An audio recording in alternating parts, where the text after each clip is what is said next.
Ladies and gentlemen, hit subscribe to this channel right now. President Trump, about an hour ago, just started a special counsel to investigate the former special counsel, Jack Smith. To my super chat, thank you. Your support is greatly, greatly appreciated. This is huge. You'll read the article in a second. I just want to show you this, and then we'll get to the legal analysis and the fact that President Trump did not mishandle classified data. He had the power to declassify anything as president. That's number one. Number one, President Trump was a president of the United States of America with the power to declassify. He did not have private secret servers, for example, with top secret intelligence on them. He also didn't have intel like Biden potentially at a university and in a garage someplace. So this was a documents dispute between a former president and the National Archives. And they went after Trump in the most partisan, political, disgusting manner. This is a Daily Caller article. FBI brought props to stage infamous Trump scene photo. The photo that was shared far and wide was completely doctored and altered. The FBI brought props to its raid. This is under Jack Smith and Merrick Garland and Biden's tenure. The FBI brought props to its raid of former President Trump's Mar-a-Lago for classified documents that were pictured in infamous. They actually put cover sheets that read top secret. Okay? They actually utilized cover sheets just to make the famous photo dramatic. There were no cover sheets that read top secret, or let's just say they weren't the doctored props when President Trump was storing those documents or information, which, by the way, had the power to declassify. Prosecutors, this is Politico. Prosecutors, documents in boxes seized from Mar-a-Lago were inadvertently jumbled. There were things added to them. They were completely disorganized, and evidence was tampered with. That's the issue, ladies and gentlemen. Evidence was tampered with, in addition to the fact that there was malicious prosecution. Office of Special Counsel launches investigation into ex-Trump prosecutor Jack Smith. This is huge, ladies and gentlemen. This is huge, and it just happened a couple hours ago. Hit subscribe to my super chat. Thank you. Check this out. Welcome back. Joining me right now is the man who first exposed the Russia collusion hoax for what it was, a lie. On this program many times throughout the years, former House Intelligence Committee Chairman and California Congressman, currently Trump Technology and Media CEO Devin Nunes. Also, Devin is serving currently as the chairman of the prestigious President's Intelligence Advisory Board.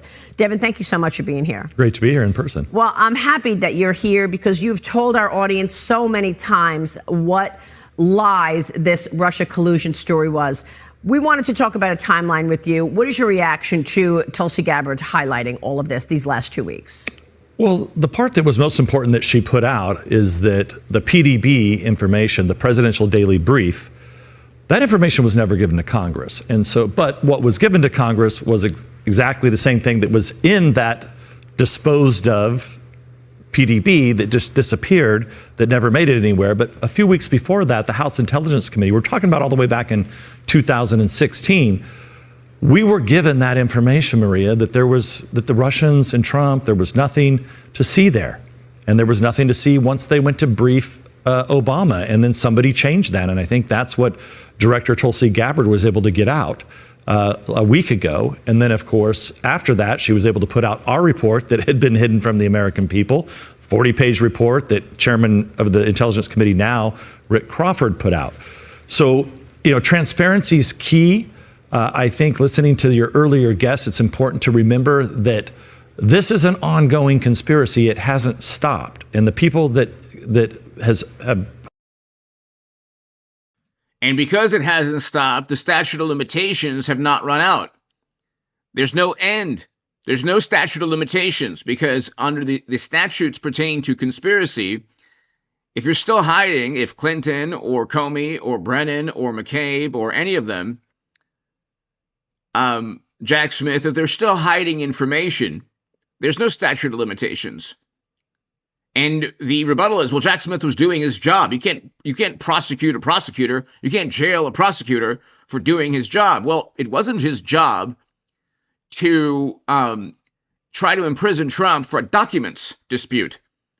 He also wasn't appointed legally. That's why the case was thrown out. Hoisted this on the American people for the last nearly a decade, have never paid one price, and they're continuing to do exactly the same thing that they've done for a while. Now, look, people are numb to it. At the end of the day, the American people rejected it. They overwhelmingly elected Donald Trump to be president of the United States. And the president has asked myself and all the people that he's put into these intelligence roles and these law enforcement roles, he just wants it cleaned up. He doesn't want, after all of this, after all the country's been through, what we'd like to do, and I think what the president really wants, is to clean up the FBI, clean up the Department of Justice. And part of that is having accountability for the people who perpetuated this ongoing hoax. And as we look back on how they actually did it, because it was very effective, they actually got away with it, and they had a president, a duly elected president, on defense.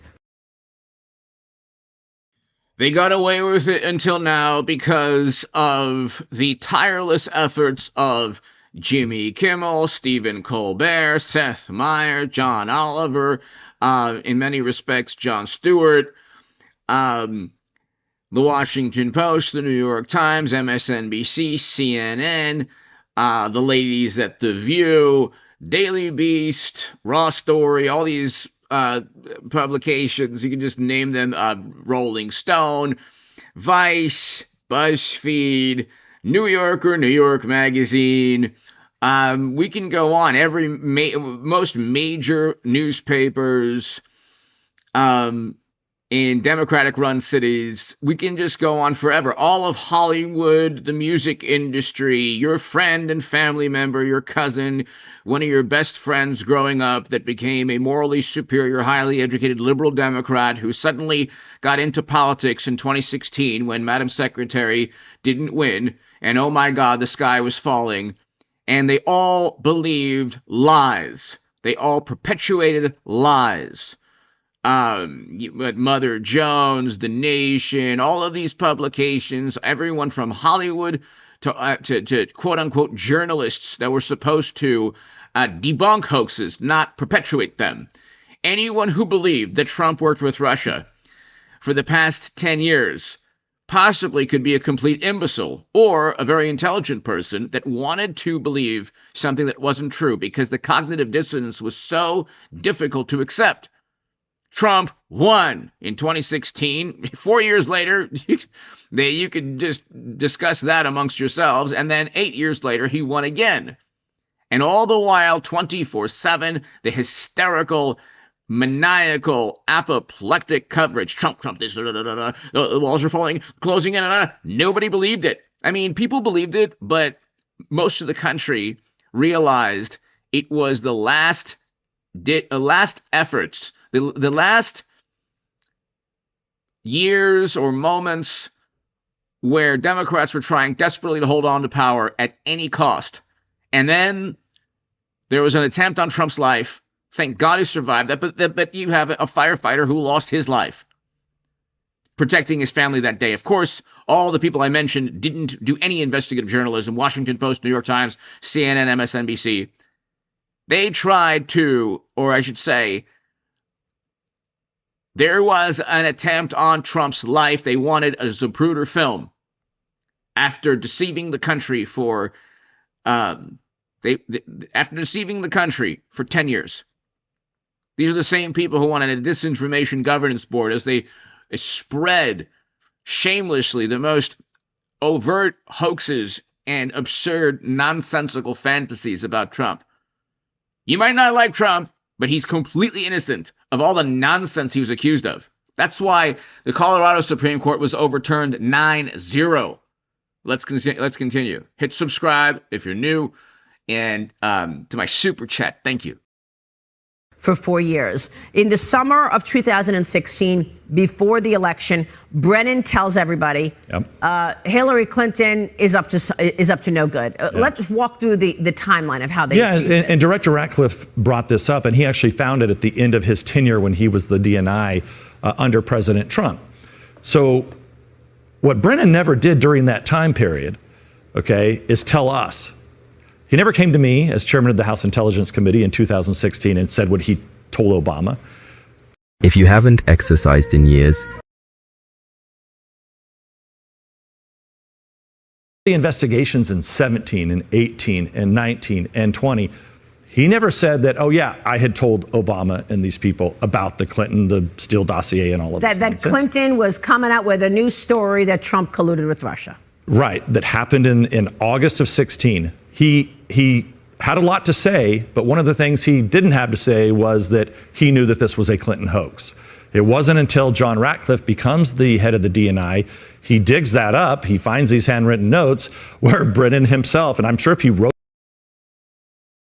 Follow V. Pollard, thank you so much. Thank you. Thank you for the super chat. Greatly appreciated. Bernard Sanders wrote it down, he must have remembered. It's kind of an important point to remember that if one of the presidential candidates is cooking up a scheme, working with Russia and working with Russians to cook up this scheme, and then what you found out now from the report that we put out this week is also that the Russians knew about the scheme. So the only people that didn't know about the scheme were President Trump and the Republicans. You know, we're the only ones that didn't know about a lot of this, and now we're digging this up years later. So from around August to Thanksgiving, they were putting together a plan to actually go with it and push it forward. Then President Trump wins the election in 2016, and then the Steele dossier becomes something like an Obama dossier because President Obama decides to hide the real intelligence, which was Hillary was coming up with this scheme, and push forward fake intelligence, which was that Trump had something to do with collusion. Yeah, and if you think about it, those two important briefings that occur after the election in 2016, one is to us, which we were briefed by the FBI and other intelligence agencies, and they said that, hey, you know, we had the normal accountability during the election. Bad countries do bad things, but there was nothing unusual, and for sure nothing between Donald Trump and the Russians. Okay, that's Thanksgiving.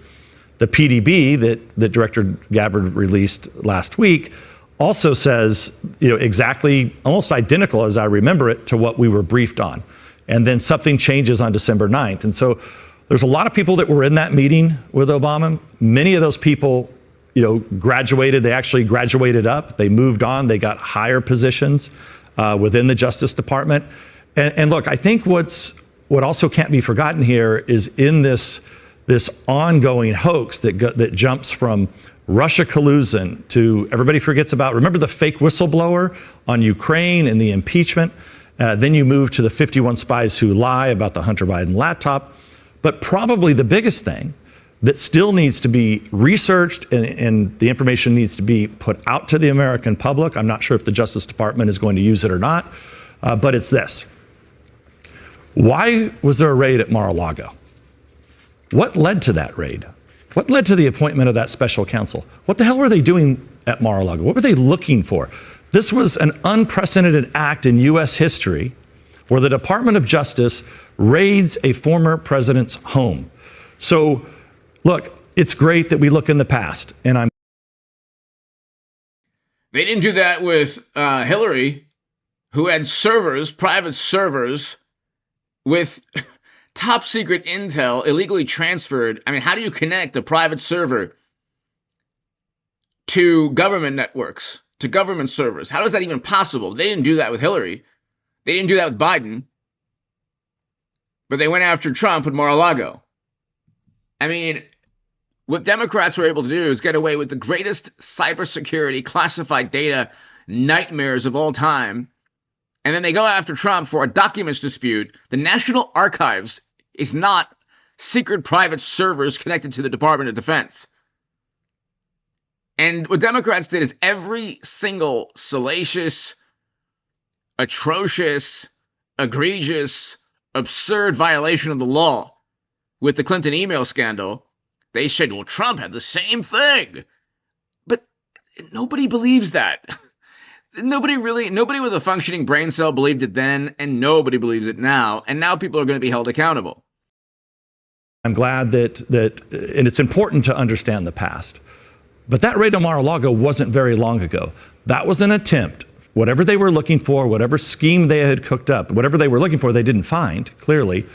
But that was to try to stop President Trump from being reelected. Unbelievable. That's all it was. And so there's a lot more to do with that. I'm happy that the Justice Department has this strike force. And look, I'm going to, as chairman of the President's Intelligence Board, I'm going to try to get out as much of this information and get it declassified as possible. So you believe that they raided Mar-a-Lago because they were looking for this? They were looking for the intelligence community assessment, your report on Russia's influence campaign targeting the 2016 presidential election. And that's why Jack Smith is risking prosecution and jail time, because he was a very important piece of, or he was helping to lead a completely politicized investigation into a former president that was innocent. See, Trump didn't have private servers. Okay, you can't engage in selective prosecution and say, well, no one's above the law. Well, it's obvious that Hillary, up until recently, was above the law. It's obvious the Clintons were above the law, or at least Hillary Clinton, with private servers. And then Biden with graft, bribery, and a laptop. All these people were above the law. Then they said nobody's above the law. Well, they were always above the law up until recently. They controlled the law. They controlled the Department of Justice, intel agencies. Now it's the big payback. It's James Brown, The Big Payback. Great song. That's why they raided Mar-a-Lago. I believe it had to be one of the things that they were looking for. Because look, that report is pretty damning.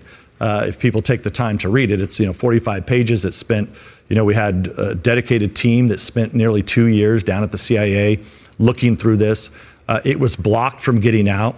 And the reason that report is so important, right? That's, let's just dumb it down. Simply put, we went through every single piece of intelligence that existed.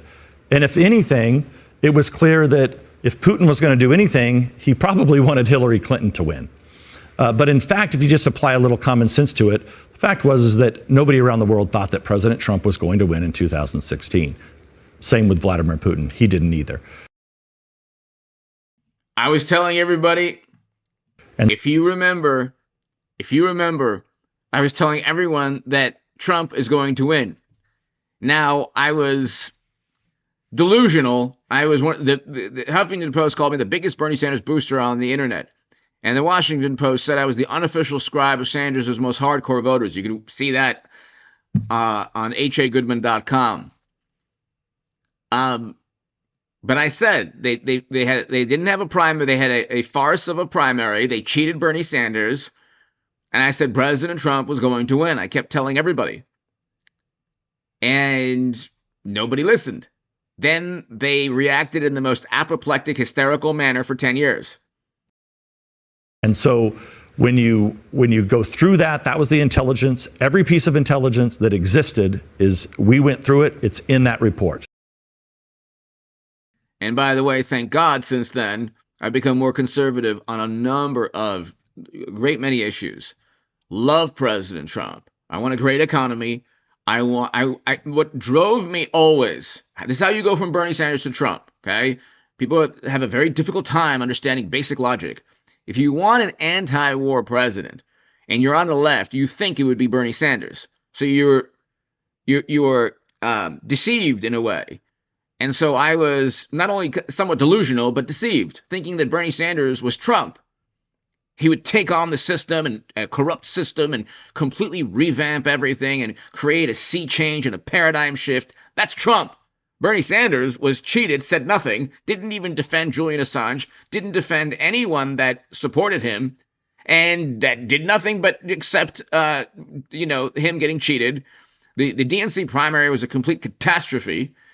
Said nothing about, and so this is like all the people who stand on their principles and morals. It's like, you know what?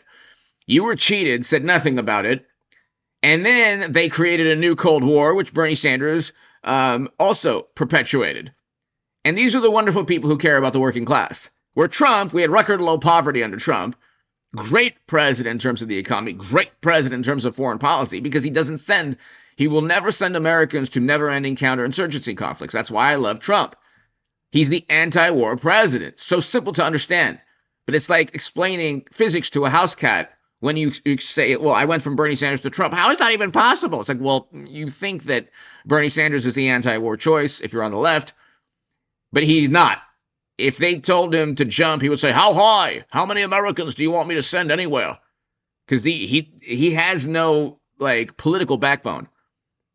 They cheat him. He does nothing about it. And any kind of military entanglement, never-ending wars that Democrats would have gotten Bernie into, he would have said, okay, no problem. The intel agencies would have just completely manipulated him. He couldn't even defeat the DNC, Bernie Sanders. Imagine him doing what Trump did against the intel agencies, surviving an attempt. I mean, we could just, you do the math on that one. But anyway, let's continue. And what do we know? What do we, after all this, Trump and Russia and collusion, the two people that didn't collude? Trump and Russia. That's what we found out. We know that Clinton colluded. We know the DNC colluded.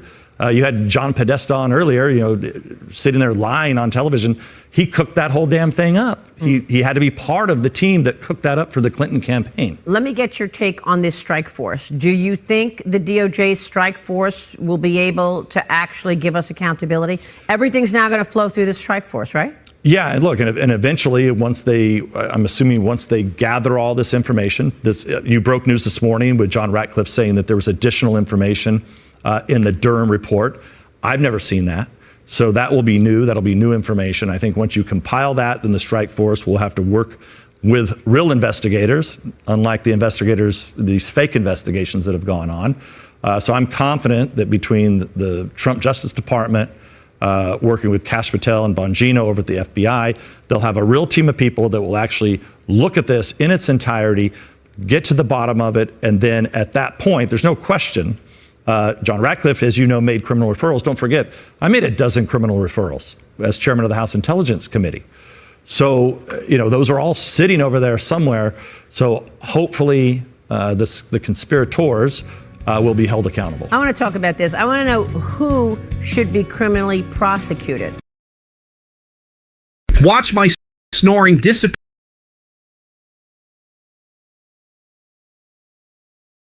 You made several criminal referrals to the DOJ. Talk to us about specific crimes that this cabal committed. Well, the easiest ones are lying to Congress and omitting information from Congress, which the most recent one was put out by Director Gabbard recently in this PDB, Presidential Daily Brief. None of that information was ever given to Congress. It's kind of critical information that was missed, right? That would have been critically important for our report. In addition to that, John Ratcliffe talked about conspiracy. And, conspiracy, there is no statute of limitations. And like I was saying...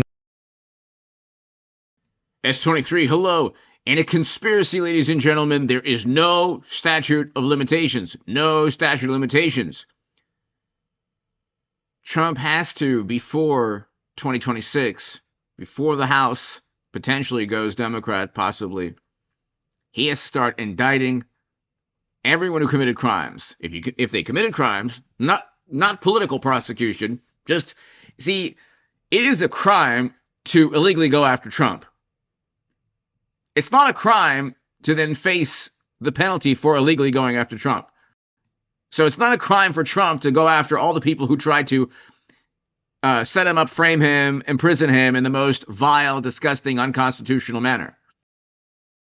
In the last segment, I think people need to remember that all of these hoaxes that happened were done by the same people in many cases, and one led to the other. So you had Hillary starts the collusion hoax. Obama continues the collusion hoax. Mueller continues the collusion hoax. I mean, Mueller and that team of witch hunters should also be looked at everything that they did. Then when Mueller completely flames out, why? Because there was no intelligence that tied Trump to Russia. Then what happens? We get this fake whistleblower from inside the agencies that says that Trump's doing something weird with Ukraine. And so you end up with that. And then you get to the Hunter Biden laptop. And then you get to the raid at Mar-a-Lago. All of that is happening with with basically the same 24 people and media operatives that are all involved in perpetuating these hoaxes. So, but the problem is you cannot destroy evidence. You cannot hide evidence from Congress. We had multiple subpoenas that went out there. I'd be surprised to see if was any information hid from John Durham. I think Durham and his team could play a role in maybe helping out this new strike force that's put together, because there's probably a lot that was hidden from them. So there's plenty of conspiring going on. Multiple laws, in my opinion, were broke. The question will be, can you build a case strong enough that a jury would convict some of these people? And that's really going to be the key. No statute of limitation on conspiracy. So you can definitely build a case strong enough. I think that they're just waiting. They have all the evidence they need. This, ladies and gentlemen, let's look at the Mar-a-Lago raid was a political stunt from the very beginning. Check this out. Let's get back to the raid on Mar-a-Lago. The White House refusing to provide any comment. Roll tape. Is this administration weaponizing the Justice Department and the FBI against political opponents? Peter, the president believes in the rule of law. The president believes in the independence of the Department of Justice. That's a yes or no. No, that is no. It's a yes or a no for you. I'm answering the question, and then I'm telling you that we are not going to comment on a criminal investigation. Okay, that's important. Tom Fitton joins us now from Judicial Watch.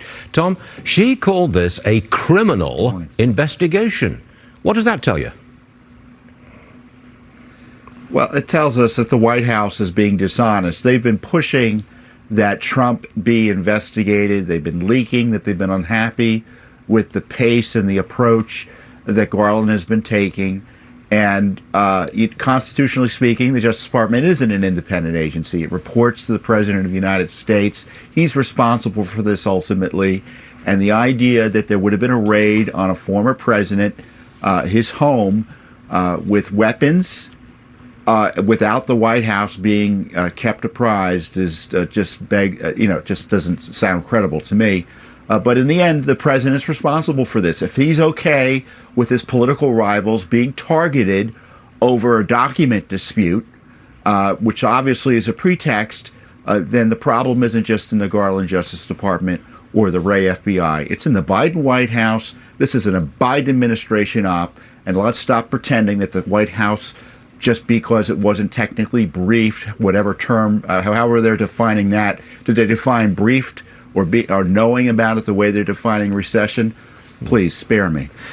I think that the Democrat strategy here is to slime Trump with multiple investigations culminating right before the election. You agree with me? I do. And I know we're asking for the basis for this raid, and we know there are going to be documents, and we know that someone at the FBI is going to say this is a serious issue, and the judge rubber stamped it. But it's not about the substance of the raid. It's about the fact that it took place, and there's this process. And as you highlight, this political theater that's taking place where they're using law enforcement to harass Trump. It's not only here through the Justice Department. You have yesterday the IRS, his IRS files now is going to be targeted by the Pelosi Congress. You have this Georgia investigation. You have New York, all of which substantively are lacking. But as you're highlighting, it doesn't matter. It's all about the politics. So what Devin Nunes said is, well, they have to convince a jury. They can declassify documents that show, in the DNC emails, they were conspiring against Bernie Sanders, and they were saying, well, this will be easier to defeat Sanders if we do this or that. We can defeat him easier doing this or that. There are text messages from FBI officials who were fired There are statutes that say you can't deceive the country. There are statutes that say you can't engage in selective or partisan or politicized prosecutions. There's no evidence that Trump ever tried to overthrow the government or mishandle classified documents or try to, illegally tamper in the sanctity of the 2020 election. None of those things. I mean, he has the right. The Supreme Court ruled he has the right. He has immunity for official acts. Nothing he did was unofficial. He can speak to GOP representatives throughout the country and not be accused of trying to overturn results. He can speak in D.C. and not be accused of trying to overthrow the government. And then he can declassify documents and not be imprisoned for doing so. But I mean, it's not difficult. You pick a jury. I mean, they had to actually, with Al Capone, have this old documentary, History Channel. They got the only way they got him on tax evasion was they changed the last second. I believe it was that case that the last second they got a new jury, so nobody could have been bought off. But anyway, let's continue. Donald Trump would have been convicted if he had not won the presidential race. Smith writing, quote, "It has long been the department's interpretation that the Constitution forbids the federal indictment of a prosecution of a sitting president. But for Mr. Trump's election and imminent return to the presidency, he's talking about his own office, the office assessed that the admissible evidence was sufficient to obtain." There was no evidence. There was zero evidence that showed that Trump committed any crimes. Maybe you could say he mishandled, possibly if you wanted to really say he mishandled classified documents, because the National Archives, there was a dispute with the National Archives, which is a presidential library. But then you have to look back. Well, why wasn't Clinton indicted? Why did James Comey couldn't find intent with private servers? Literally purchased and set up to hide information, including classified data that the entire world almost certainly hacked. Then you have Biden with, classified documents that, according to Ted Cruz Hunter, summarized to facilitate business deals. But you don't go after them, you go after Trump. So where's the evidence? Where's this evidence that is more a probable cause than his predecessors? I mean, it's not difficult to say they despise Trump. It's not difficult to say. All these people also have social media accounts, or they have social media accounts. I mean, Clinton has endless social media, but all the people who worked for Jack Smith, they have social media accounts where they're probably stating how much they despise Trump. So it's not difficult. It's like the way Democrats have always operated the past 10, 15 years. Well, plausible deniability. Well, you can't prove that we didn't like Trump, even though we tried to imprison him for everything under the sun. It sustained a conviction at trial. Trump, who had tried to block the report's release, responded on Truth Social saying, quote, "Deranged Jack Smith was unable to successfully prosecute the political opponent of his boss, crooked Joe Biden. The voters have spoken." All right. The newly released report is one of two volumes put together by Smith. Here we go. Volume 2 is regarding the classified documents case.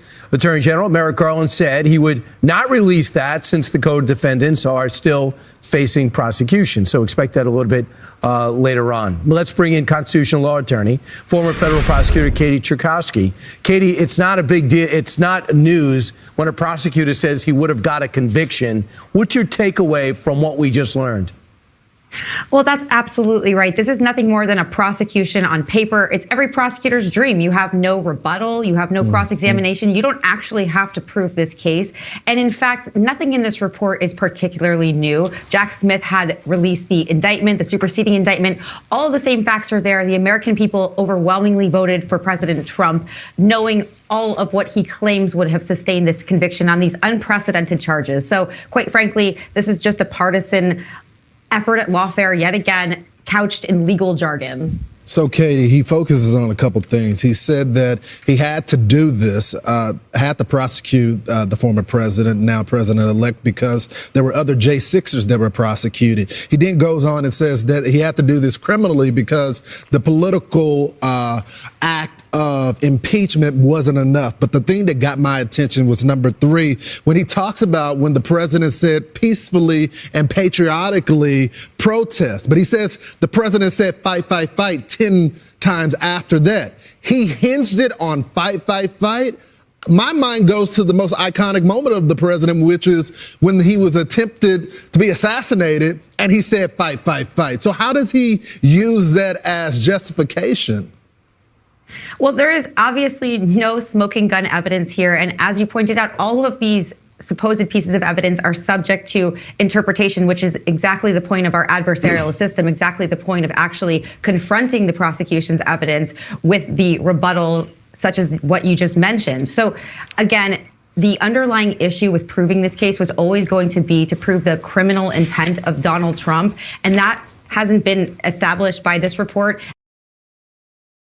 You can prove the criminal intent of people who tried to set up and frame Trump. They did things that were not usual, ordinary. They were not protocol. They engaged in behavior that was not protocol. The IG report from 2017, 2018, the Inspector General Horowitz report stated categorically things were not done with typical protocol. And the rebuttal from that, with that, would be, oh, well, it's Trump. We have to say, well, which one is it? He committed crimes. They were so brazen. If the crimes that Trump alleged to have committed were so overt and brazen, why did you then have to go and engage in unorthodox behavior, activities that were not part of usual protocol? They purchased a dossier, literally purchased a hoax. I mean, there's so many examples. People are texting each other how much they despise Trump. Even the IG report, Horowitz, we couldn't find institutional bias. Well, the institution is not going to write, we despise Trump. But he found examples, like numerous examples of government employees, FBI officials who despised Trump. And it wouldn't be difficult at all. He can indict people tomorrow. But I think Pam Bondi's going to probably wait 4, 5, 6 months, then start indicting 5, 6, 7, 8 people, including Clinton. And I don't think it would have been established in a courtroom with any sort of due process. But certainly, I think this is just a shame that this was released. I think that it is just pure lawfare and serves absolutely no purpose but to undermine Americans' confidence in the justice system one last time here. Katie, also released was the DOJ David Weiss special counsel report on the investigation into Hunter Biden, confirming that Hunter did make millions using the family name. He writes, quote, as a well-educated lawyer and businessman, Mr. Biden consciously and willfully chose not to pay at least $1.4 million in taxes over a 4-year period. Mr. Biden made this money by using his last name and connections to the secure, lucrative business opportunities. What are your thoughts when you read through this? Well, this report was a very strong rebuke that there was any sort of selective prosecution of Hunter Biden. There was overwhelming evidence of criminality against him. I think, again, that this has been established through his court proceedings. And of course, the blanket pardon that he received, very unprecedented, which Mr. Weiss also feels was highly unusual and maybe even unfair given the gravity of his criminality here. And just as a kind of overarching issue, I think that we really need to revisit the legitimacy of releasing these special counsel reports in cases that either were dismissed from courthouses or were never brought. There is a discretionary policy of the DOJ that's allowed for this to occur, but I really take issue with it on really both sides of the aisle here politically. Well, Katie, I love the fact that Mr. Weiss did release the Hunter Biden stuff, because essentially he said, yeah, Hunter Biden traded on his name, made a lot of money, didn't pay his taxes. We knew that. But then he goes after the current president of the United States, Joe Biden, and says essentially he blasts Joe for the pardon and making baseless accusations about his inquiry that threaten the integrity of the justice system as a whole. You can't have the guy who's the president of the United States, who's in charge ultimately in his administration of the Department of Justice, saying, yeah, those guys down at DOJ, they're screwing with my kid. Not true, he said. Well, that's actually a good point. And certainly I think Joe. And this is what Jack Smith and Merrick Garland ultimately led to, and Biden. Democrats tried desperately to destroy Trump, and they strengthened Trump for the next term. Yes, I am here, if you can hear me. Let me read you a little bit of what we have from the court. It does find this. Under our constitutional structure of separated powers, the nature of presidential power entitles a former president to absolute immunity from criminal prosecution for actions within his conclusive and preclusive constitutional authority. He is entitled to at least presumptive immunity from prosecution for all his official acts. There is no immunity for unofficial acts. That's the first blush we've got on this. And then you have complete imbeciles saying, Trump, he's a tyrant and a monarch now. He can do anything he wants. He can end anyone's life that he wants. It's an unofficial act to behave in that manner. Genius. It's an unofficial act. Unofficial acts are not protected. What Trump did was a speech. He didn't do it. He held like letters and declassified documents, or documents that he claims were declassified. He had the right to declassify them. Clinton, Biden did not. They were not president. And Biden, as senator, didn't have the ability to declassify anything. Anyway, hit subscribe to this channel. Thank you, Falvey Paula. Thank you, everybody here. Thank you so much for watching. I will be back this evening, probably around 9 p.m.